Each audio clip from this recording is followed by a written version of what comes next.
remember a patient that came to me. She was a 18-year-old girl that was coming out of high school. Her parents were really concerned. Her mom was especially concerned that she had tried to commit suicide multiple times in her life. She was really struggling with cutting and having some serious mental health disorders, dealing with depression, bullying, and it was hard to get a smile out of her. Heck, it was hard for her to eat. I would numerous times go to her bedside and say, "Hey, this time let's go. We got to get to group. We got to do this."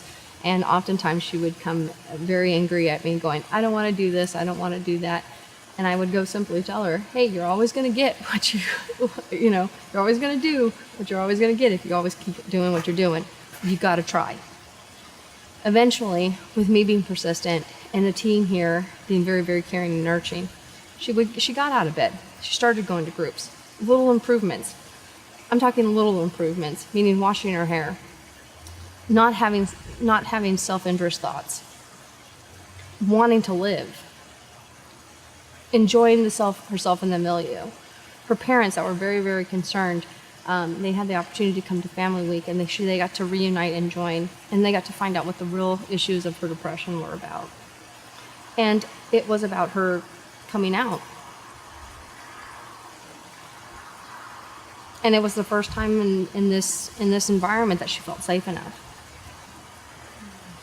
So all those instances of her trying to hurt herself and was her way of trying to communicate to others that something was wrong and she didn't understand and didn't want to feel rejected. The result of it was embracement, her being accepted for the first time for who she was, coming out in group, coming out with her parents, coming out in her life, and the true acceptance of and joy that she can be the strong individual person in her life. That's just one of the many stories that I know of dealing with from someone that's not been able to from not taking a shower and their family's worrying about to keep them alive, to someone that's actually prospering.